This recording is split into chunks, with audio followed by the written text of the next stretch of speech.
tahun 2025 menjadi saksi bagaimana Israel menggali kuburnya sendiri. Dalam sebuah tindakan yang sangat sulit dijelaskan dengan logika, Israel memutuskan untuk melakukan serangan langsung ke Iran, menyerang fasilitas yang disebut-sebut sebagai lokasi pengayaan uranium. Tapi bukan hanya tindakan ini yang menjadi sorotan. Yang jauh lebih menggemparkan adalah Israel benar-benar melakukannya tanpa berpikir dua kali soal konsekuensi. Pertanyaannya, bagaimana mungkin sebuah negara kecil di Timur Tengah yang sepanjang sejarahnya selalu bergantung pada perlindungan negara-negara besar, kini bertindak seolah-olah dirinya adalah adidaya dunia? Apakah ini keberanian atau justru kebodohan mutlak? Presiden Amerika Serikat Donald J. Trump bahkan menyatakan keterkejutannya. Dalam pernyataan publik yang disampaikan dari Gedung Putih, ia mengatakan, "Saya tidak tahu apa yang dipikirkan Benjamin Netanyahu dan pemerintah Israel. Kami tidak pernah menyetujui serangan semacam ini. Iran bukan Gaza dan ini bukan permainan. Ini tindakan sembrono." Pernyataan itu membuat semuanya makin jelas. Bahkan sekutu terdekat Israel pun tidak menyetujui serangan tersebut. Amerika Serikat tidak memberikan lampu hijau. Inggris hanya diam. Prancis, Jerman, dan Australia bahkan secara halus menegaskan bahwa serangan Israel bukan bagian dari kesepakatan bersama. Dan itulah puncaknya.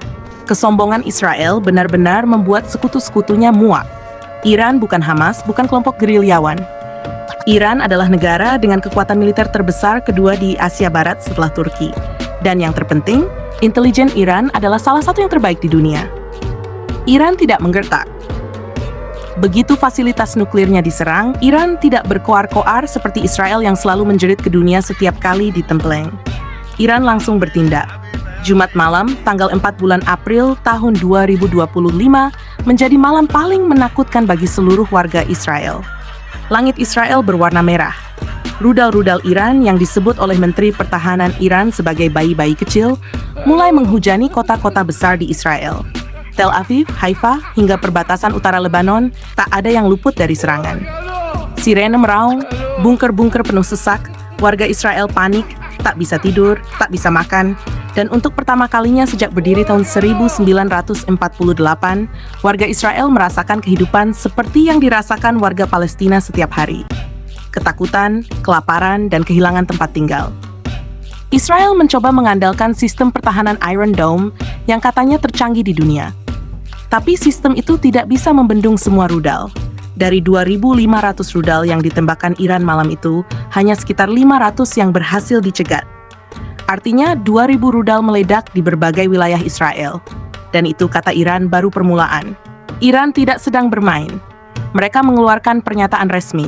Serangan ini bukan bentuk pembalasan, ini baru peringatan. Jika Israel membalas, maka Iran akan menghancurkan lebih banyak lagi. Jika sekutu Israel berani turun tangan secara langsung, maka sekutu Iran juga tidak akan tinggal diam. Dan inilah bagian paling krusial dari narasi ini. Presiden Korea Utara Kim Jong-un dalam konferensi pers darurat menyatakan, "Kami sudah memperingatkan sejak lama.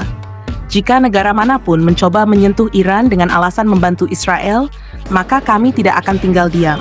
Siapapun yang membantu Israel harus siap menghadapi kami."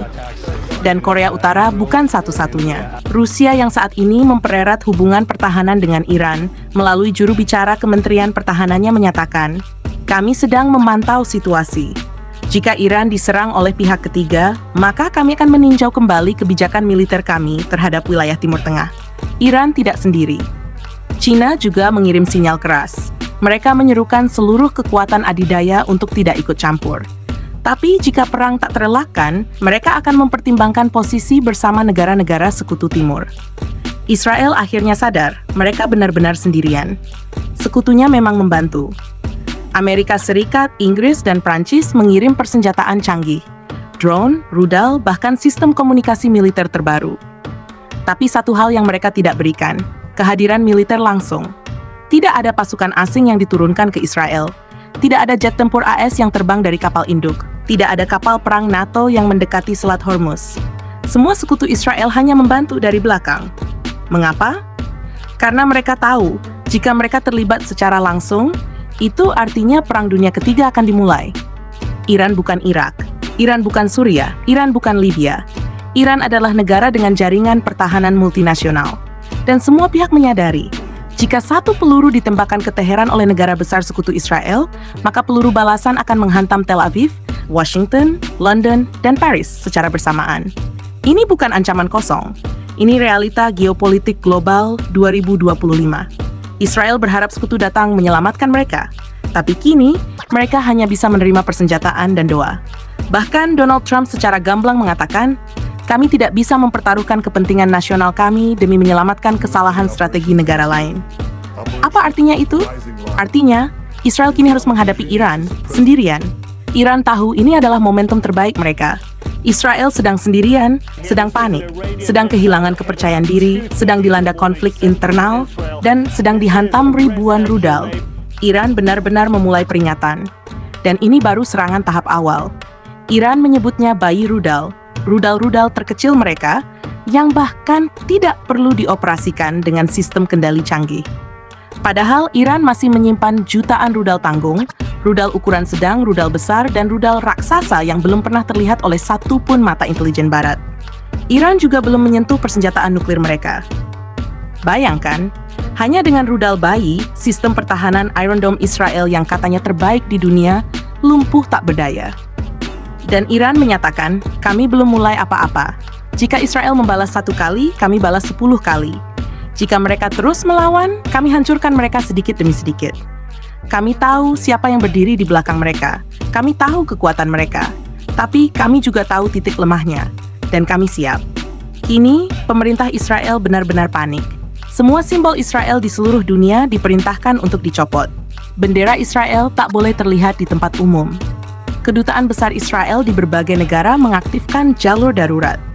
Para diplomat Israel dilarang bepergian tanpa pengamanan ekstrem. Israel benar-benar tidak menduga bahwa Iran bukan sekadar ancaman, tapi bencana besar. Dan semua ini terjadi karena kebodohan paling mutlak. Israel menyerang Iran. Tanpa Amerika, Israel hanyalah debu. Negara yang tak akan mampu bertahan 1 hari pun menghadapi Iran sendirian, ucap salah satu analis militer senior AS. Kini, Israel telah menyulut perang yang tidak bisa mereka hentikan. Iran tidak akan berhenti hingga Israel lumpuh sepenuhnya. Ekonominya hancur, mata uangnya anjlok, aktivitas warga lumpuh, bahkan tanah-tanah mereka perlahan akan berubah menjadi puing-puing. Iran tidak akan berhenti. Mereka sudah mulai menargetkan pusat-pusat energi Israel. Ladang gas dihancurkan, pusat listrik lumpuh, sistem transportasi tak bergerak, mata uang Israel anjlok, aktivitas ekonomi nyaris mati total. Bahkan lembaga-lembaga finansial internasional mulai memindahkan asetnya dari Israel karena dianggap tidak lagi aman untuk berinvestasi. Dan kini, Israel tidak hanya menghadapi Iran dari udara. Kelompok Hizbullah di Lebanon sudah mulai bergerak. Serangan darat kecil-kecilan mulai menggerogoti perbatasan utara Israel. Kelompok milisi Syiah di Irak dan Suriah juga menyatakan siap bergabung. Bahkan Houthi di Yaman menyebut akan menargetkan kapal-kapal dagang Israel di Laut Merah. Israel kini dikepung dari segala arah.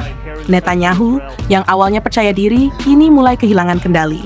Pemerintahannya mendapat tekanan dari dalam. Demonstrasi pecah di Yerusalem dan Tel Aviv. Rakyat menuntut perdamaian. Tapi Iran berkata perdamaian sudah terlambat. Iran hanya akan berhenti jika Israel benar-benar lumpuh. Dan jika Israel berani membalas 1 rudal, Iran akan melipat gandakan serangan. Jika Israel menembak 2, Iran akan membalas 20. Jika Israel terus membalas, maka Iran akan mengirim semua kekuatannya, termasuk rudal nuklir yang sudah disiapkan. Otoritas Energi Atom Iran mengumumkan situs produksi nuklir ketiga telah diaktifkan dan berada sangat dalam di bawah tanah. Tidak bisa dijangkau siapapun, bahkan oleh senjata bunker buster milik Amerika sekalipun. Inilah pernyataan Iran. Kami tidak akan berhenti. Israel harus mengerti bahwa tindakan mereka sudah memulai akhir dari negaranya. Kami tidak akan berhenti hingga nama Israel hanya menjadi bagian dari buku sejarah. Kini seluruh dunia menyaksikan bagaimana sebuah negara yang begitu sombong, begitu percaya diri dengan sekutu-sekutunya, justru kini harus menanggung semua akibat dari kesombongannya sendiri. Israel menjerit. Warganya tidak bisa tidur. Anak-anak menangis setiap malam. Mereka kehilangan rumah, kehilangan keluarga, dan kehilangan harapan. Dan ironisnya, mereka sekarang benar-benar merasakan apa yang selama ini mereka timpakan kepada rakyat Palestina. Israel kini dalam posisi yang sangat sulit. Sekutu-sekutu hanya bisa membantu dari jauh. Iran tidak mundur. Sekutu Iran mulai bersiap. dunia dalam ambang ketegangan global. Dan satu negara kecil yang terlalu percaya diri, kini benar-benar harus menghadapi akhir sejarahnya.